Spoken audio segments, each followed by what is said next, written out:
Now, you may have heard of the Candyman, maybe the urban myth where you say his name 3 times in a row into a mirror and poof, appears.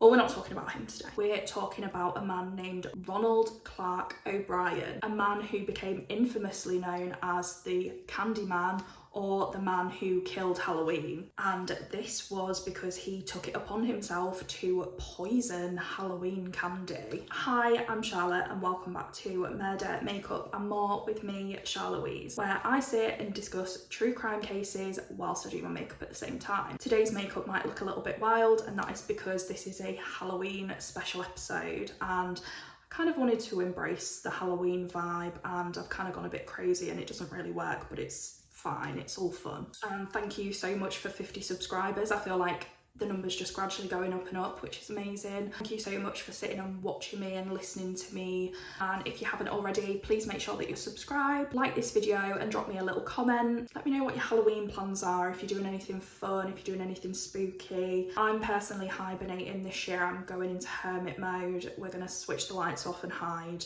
because the cat gets really scared when kids are knocking on the door trick-or-treating, so we're giving him a year off. We'll be back in full force next year. Now, today's makeup look is actually inspired by the lovely Anna Templeton, and if you don't know Anna, then have you been living under a rock? She is an incredible true crime and makeup YouTuber, and I will leave her channel link below. She has done some gorgeous gothic glam makeup looks. I feel kind of offensive saying that I've taken inspiration, because this really probably is not, you know, giving a good representation of Anna's skills. Yeah, I've kind of gone with the gothic inspired Halloween vibe. Anna does it much better.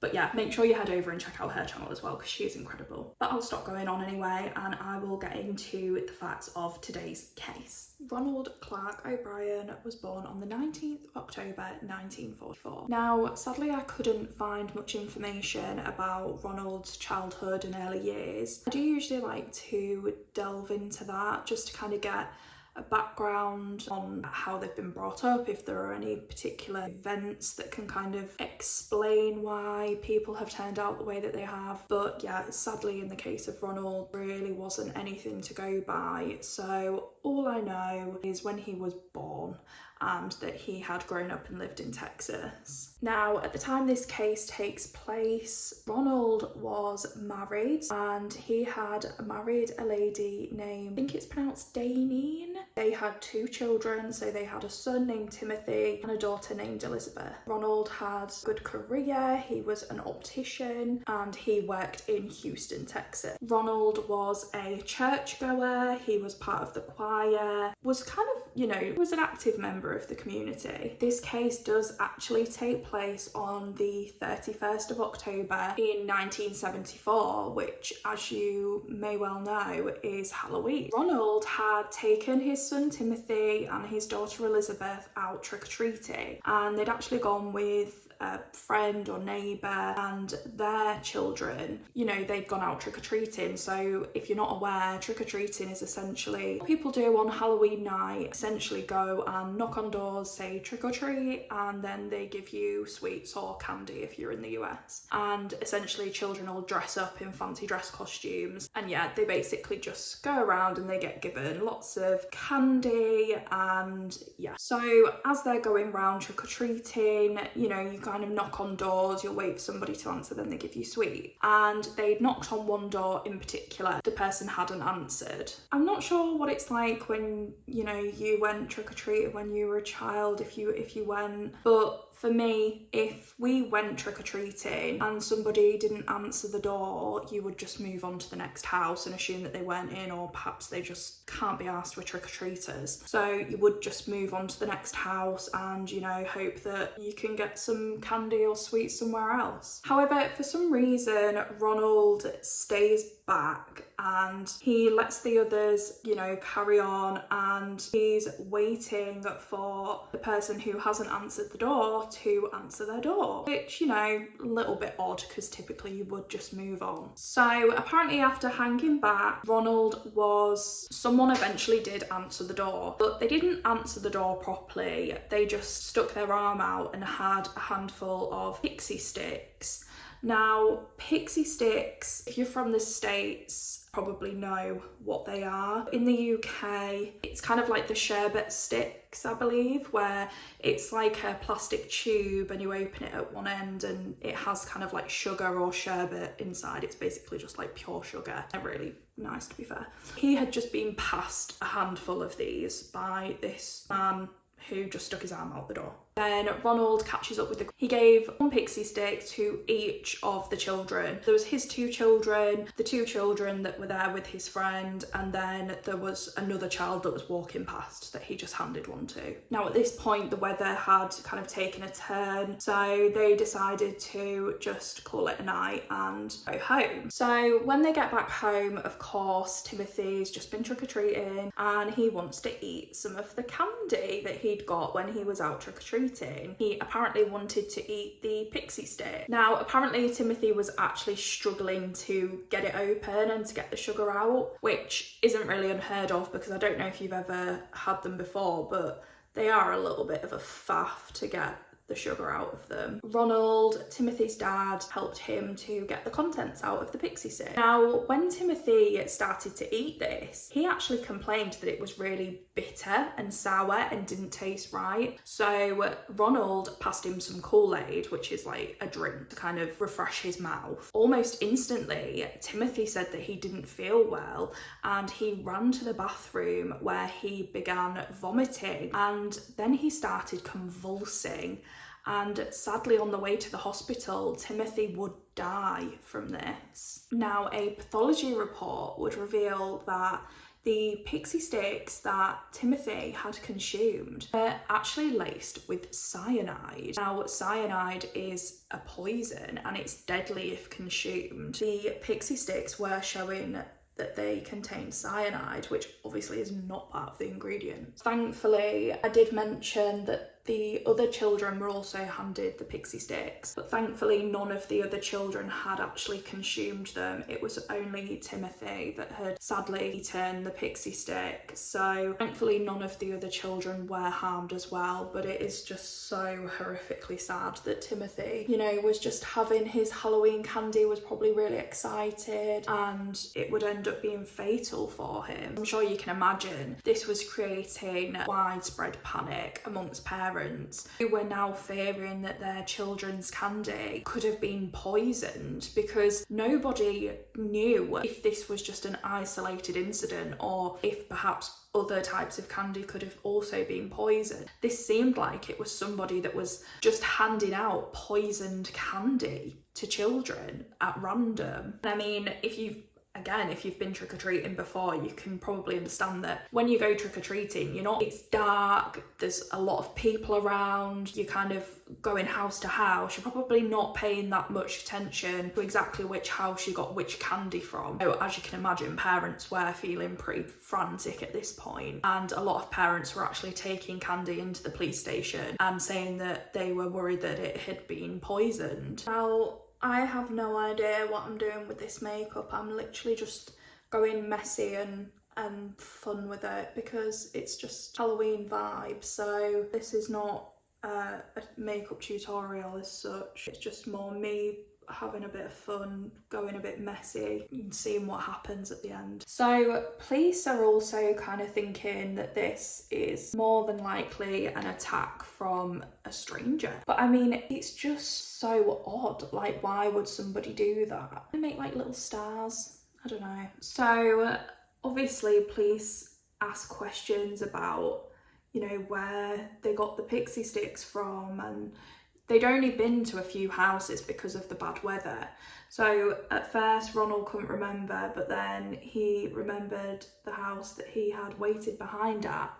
And then, as I mentioned, he'd kind of caught up and he'd got the pixie sticks. And yeah, so he basically reiterates the story that a random man stuck his arm out of the door and handed him these pixie sticks. Which also, is that not a bit of a red flag that this person's not even shown their face? They've just stuck their arm out and handed you some pixie sticks. Like, I think that's a little bit weird, and I probably wouldn't want to give that candy to my kids if that was me, because it's a little bit freaky. And I just think like his explanation as to why he's kind of like gone back, waited at this house, it's just like, it's not typical Halloween etiquette. Don't just wait at someone's door for them to answer, to the point where you're literally hanging back to wait for them to answer the door. You just move on to the next house, being a weirdo. I mean, I don't know if police felt the same, but yeah, very kind of strange behaviour. You know, when you have your vision in your mind and executing it is just not going to plan. Well, that's what's happening to me right now, because this glitter is so hard to work with.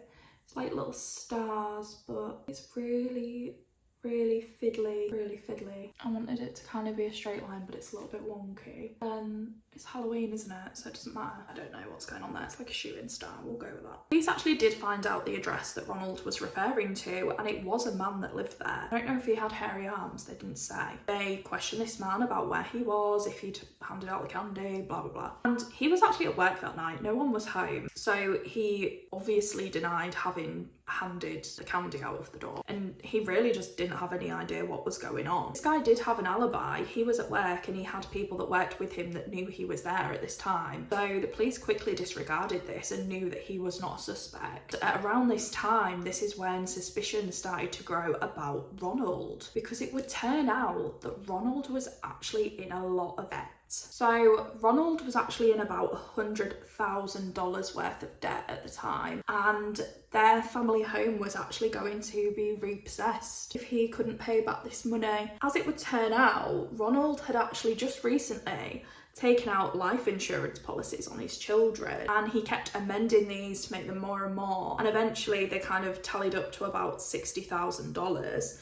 So that was obviously a huge chunk of money that would come his way if his children were to die. So police are obviously now piecing everything together, and it's becoming more and more clear that this is obviously an intentional poisoning by Ronald so that he can get the payout from Timothy's life insurance policy, which is just horrifying, isn't it? To think that, you know, you could be that selfish and that desperate for the money, you would contemplate and carry out killing your own child. And not just that, it's clearly been premeditated. You know, clearly he just thought, I know, I'll find the easy way out and I'll just kill off my kid, an insurance payout, and then, you know, the money trouble's gone. And the police believed that the reason that the other children's candy had been poisoned was essentially just so that he could fabricate this story to make it look like it was some crazed killer that was randomly killing children on Halloween. It was all kind of part of the plot, all part of the storyline that he was going for.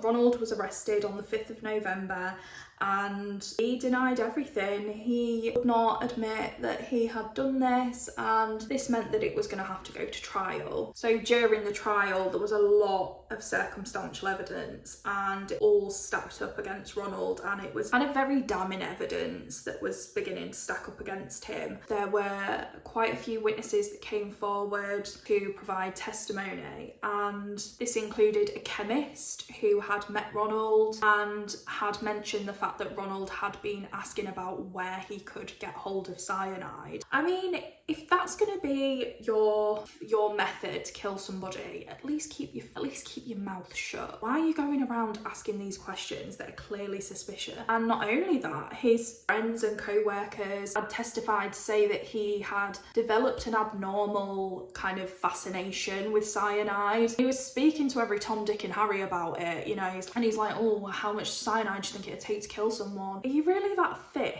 If you're going to go and then actually try and kill people with cyanide, but you're literally speaking to everyone about it, hardly discreet, is it? Now, Ronald's brother and sister-in-law also stated during the trial that Timothy's funeral, Ronald had actually been talking about what he was going to do with the life insurance money, and, you know, not in kind of a, you know, gonna use it to support the family. He's like, oh no, we're gonna go on vacations, we're gonna go on like extended vacations, basically just talking about everything he was gonna spend it on. You know, he's spending the money already before it's even hit his bank account. Apparently as well, it was only a week after Timothy had died where he was straight onto the life insurance asking about when he was going to get his payout. And I mean, I don't know, if that was you and your child had just died in such a tragic, unexpected way, do you really think one of the first things you'd be doing when you should be planning the funeral would be to be calling up the life insurance just to check how long it's going to be till you get your money. I mean, it's just very odd behaviour, and other people are starting to notice it. And Ronald's wife would also testify against him. And you know how Ronald had said that Timothy had said that he wanted some of his candy and that he'd picked out pixie sticks? Well, his wife actually said that's not what happened. Ronald was actually forcing Timothy to pick the pixie sticks. So basically saying, no, they're what you're going to have. So Timothy didn't get to pick what candy he wanted. He had to have the pixie sticks. Which, again, is just, it's just so odd. Like, you hear some of these cases sometimes and you think, like, how could you be that stupid? Surely you must have known you weren't going to get away with that. The thing about this is, like, some cases you think, did they even want to get away with it? Were they actually that bothered? He clearly wanted to get away with this because he'd fabricated a whole story and he wanted the payout. So, like, he really thought that he was going to get away with this. But when you listen back to it, you realise how stupid it is. So anyway, Brian's defence, they were trying to really amp up this story of, you know, the stranger danger, the person who has poisoned the candy. And they were kind of going on this kind of myth, which you might have seen actually. And I mean, I think it comes by every year, where people will post on like social media, etc., images of like razor blades in candy and things like that. And I mean, at this time, there were actually no proven instances of this happening. It's kind of just like an urban myth. I mean, to this day, I'm not really sure. I've never heard of anything like that happening and actually being found out apart from this. But I've never heard of any cases where a stranger has purposely poisoned children through trick-or-treating. Because if that actually was the case and that is something that happened, people just wouldn't let their kids go trick-or-treating, would they? But yeah, his defence team, they're doing the most. They're really trying. And as you can imagine, the media had caught hold of this case and they dubbed Ronald the Candyman. And he was also referred to as the man who killed Halloween. Kind of clever, but you know. I really wanted to do a black lip, but I literally can't find my black lipstick, so dark red it is. On the 3rd of June in 1975, this is when the jury would deliberate for 46 minutes and they would come to a unanimous decision. Ronald was guilty. He was guilty of capital murder and 4 counts of attempted murder. And after deciding on the guilty verdict, the jury also decided on the death penalty being imposed, and this would be by electrocution. After his conviction, Ronald's wife filed for a divorce. It's so often in these kind of cases, you'll see wives like standing by their husbands. So, I mean, I just love the fact that she's just straight away. She has stood against him in court and then straight away she's divorced him. Like, yeah, fair play. And you know, I can't imagine how horrific this must have been for her. The fact that her husband and the father of their children has decided to take away their child, it's absolutely disgusting. Now, she would go on to remarry and her new husband would adopt Elizabeth. And I just really hope that they went on to live a really happy life and healed as much as they could this horrific experience. Now, Ronald was sent to Ellis Unit, which was near Houston, Texas, and this is where the death row is in that state. He was kept on death row and apparently he didn't make any friends on there. No one liked him. Described as being friendless. And yeah, people knew that he was a child killer, and not just a child killer, he killed his own son. So, you know, whilst you've got a lot of bad people on death row, you know, a lot of them draw the line at that. So yeah, Ronald's got no friends. And he's just sat waiting on death row. Now, his execution date did keep getting moved because, like in a lot of death row cases, lawyers will try and argue that, you know, they will try and appeal the death sentence, or they try and change the method, whatever it is. Now, I know that I've mentioned that Ronald had been sentenced to death by electrocution. However, this was changed because the lethal injection had come into play around this time. So it was decided that he would be euthanized by lethal injection. Now, his attorneys argued that this was a cruel and unusual form of punishment, which kind of ironic, really, considering he has poisoned his son watched him vomit and convulse in front of him and die. Yeah, so cruel and unusual. So often on death row, prior to their execution, prisoners are given, you know, kind of a last meal before they are executed, and that is a meal of their choosing. Ronald would actually choose to have, he had a T-bone steak and he had it cooked medium to well done, and he had this with French fries and ketchup, whole kernel corn, sweet peas, lettuce and tomato salad with egg and a French dressing, iced tea, sweetener, saltines, Boston cream pie and rolls. I mean, what a feast. And I mean, I can't lie, I don't like the guy. That's not too far off what I'd pick, to be fair. It's quite a good choice for a death row meal. Ronald O'Bryan was executed by lethal injection on the 31st of March 1984. Now, to his death, Ronald maintained his innocence, even in his last words. When you are executed, you are kind of given the chance to say any final words, and his final words is like a speech, so I'm not going to bore you with that. But he essentially maintained his innocence, said that he forgives people who've done him wrong and he hopes they forgive him, blah, blah, blah, blah. Yeah, he was euthanized. Now, at his execution, there were lots of spectators there and there were people demonstrating outside, and apparently they were chanting trick or treat and they were cheering. And then, you know, at most executions you do also get demonstrators there that are anti-euthanasia, anti-death sentence, whatever you want to call it. The people that were there to celebrate him being killed were apparently throwing candy at the demonstrators who were kind of against him being killed. So, bit of drama going on outside. Well, what a case. I feel like there's a lot to unpack there. What a horrific and pointless murder. They're all pointless, but ultimately there's no doubt in my mind that Ronald committed that murder, and clearly the jury feels the same. I just think it's scary that he just never showed any remorse at all. I mean, if that's someone who's like so frightened of losing their home and they're at their kind of last resort, they thought that that was their last resort to kill their child, which is disgusting, and no one would ever particularly empathise with that. But you could at least kind of understand a bit more if he'd have like come forward, admitted it and said that he was just, you know, didn't know what to do. He was completely like at the end of his tether, didn't know. He thought that they were going to lose their home, he couldn't afford to provide for his family, blah blah blah.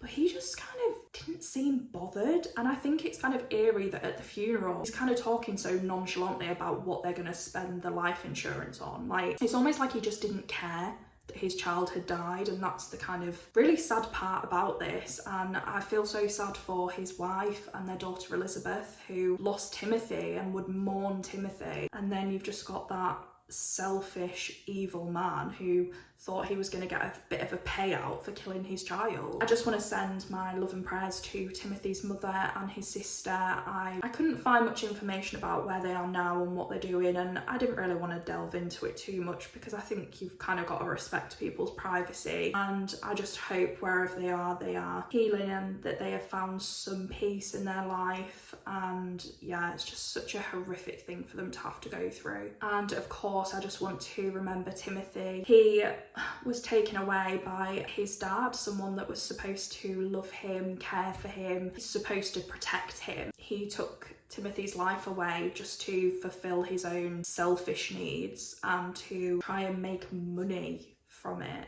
And it's just abhorrent, and just sending love and prayers to the family. Now, thank you everyone that has watched. If you've made it this far, then please make sure that you're subscribed and that you like the video. And if you could maybe leave a comment, maybe let me know what you're doing for Halloween. Are you going to a party? Are you getting dressed up? Are you just staying in and hiding from trick-or-treaters like me? Yeah, I feel a bit bad, but just really can't do it this year. We need a year off. So yeah, if you're got any plans, drop a comment, let me know what you're doing, let me know what you're dressing up as if you're dressing up. Now, if there's any other cases that you want me to cover, then either comment below, send me an email, or send me a direct message on Instagram, and I will make sure to get through all of the cases that are requested. And finally, happy Halloween. I'm uploading this on Halloween, recording it before Halloween, but I'll be uploaded on Halloween. So whatever you're doing, I hope you have a great spooky time, and make sure that you stay safe and have a lovely week. I'll be back on Monday with another true crime and makeup video.